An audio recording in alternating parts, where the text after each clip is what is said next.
Hotel location by बेरायहैदोंमोन दा बेलासियाव एसे गामिनि एक्टिभिटीखौबो प्लान खालामनो थाखाय एसे जायगा नायदोंमोन जोङो दा ओरैबायदि मोनसे जायगायाव थांफ्लांदों जोङो दा आं बे कन्टेन्टखौ देखायगोन बे चेनेलाव खिन्थु बे भिडिअखौ नायनानै आंखौ जास्ट दाखालाम आरो चेनेलखौबो जास्ट दाखालाम This is part and parcel of the place when you come to a place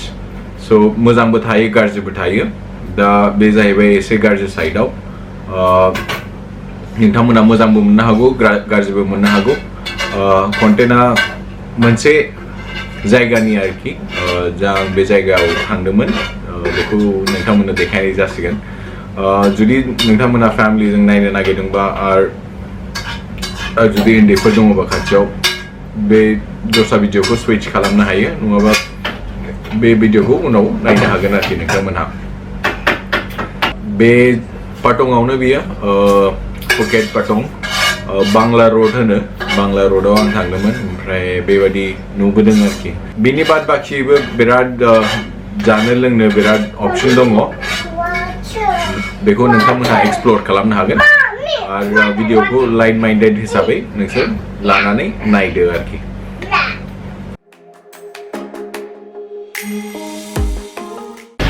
दा नै जों एसे 7-11 होननाय सुपार मार्केट दङ बाव नोंथांमोनहा माबाफोर जुदि नांगौबा फिसा फिसौ जिनिस जानो मानो गाइखेर उन्दैफोरनो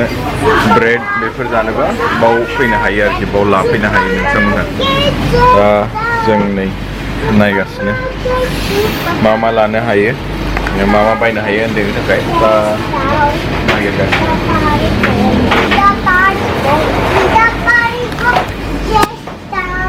चिप्सफोर दङ ओमफ्राय नै बेफोरबो दङ बाव नोंथांमोनहा नायनो हागोन दा लाबाय जों ब्रेड गाइखेर ओमफ्राय एसे नानिनो थाखाय दाउदै ओमफ्राय बिस्किटफोर फिसा फिसौ जिनिस लागोन आरोखि दा जा मोनाफ्राव ओरैनो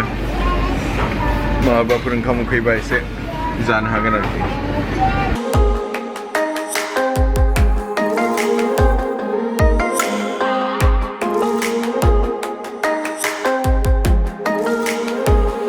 स्ट'रा खिथुनाव जाहैबाय नोंथांमोनहा नायनो हायो र' आं देखायनो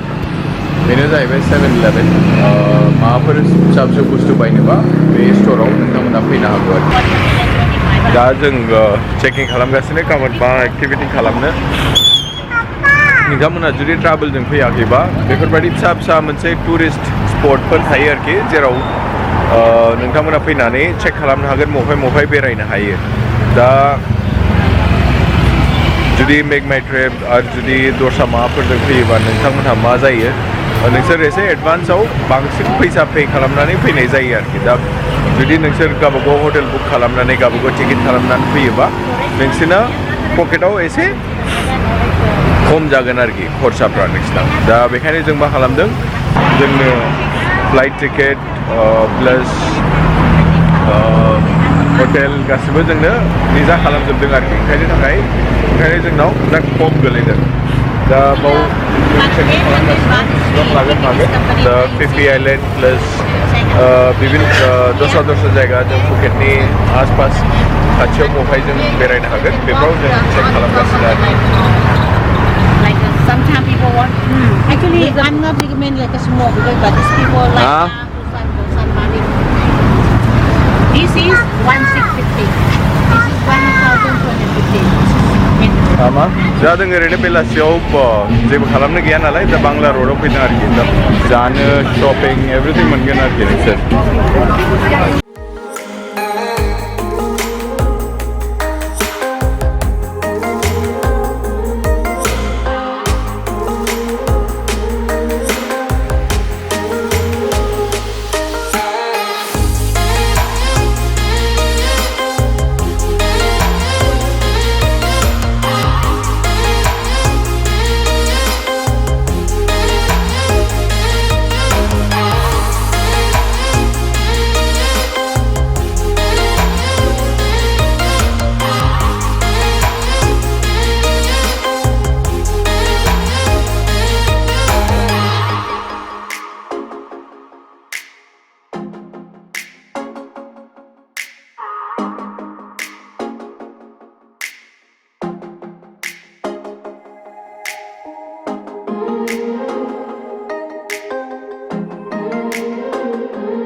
आखुरा बांद्राय मोजां नङा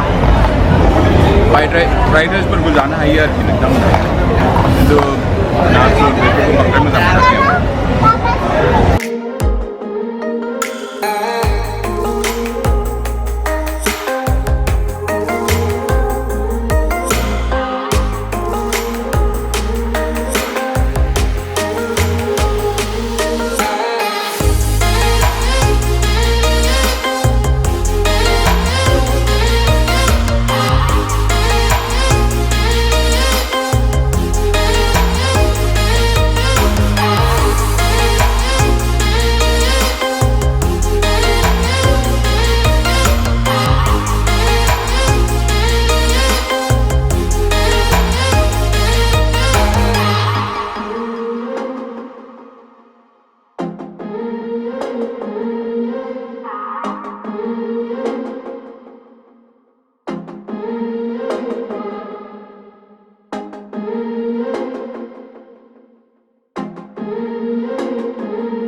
दा बेनोसै दिनैनि व्लगाव ओमफ्राय गाबोन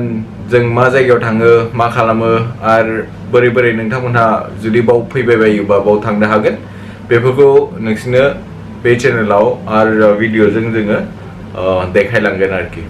स' सी यू नेक्स्ट टाइम जुदि मोजां मोनदोंबा चेनेलखौ साबस्क्राइब खालामदो टेक केयार बाय बाय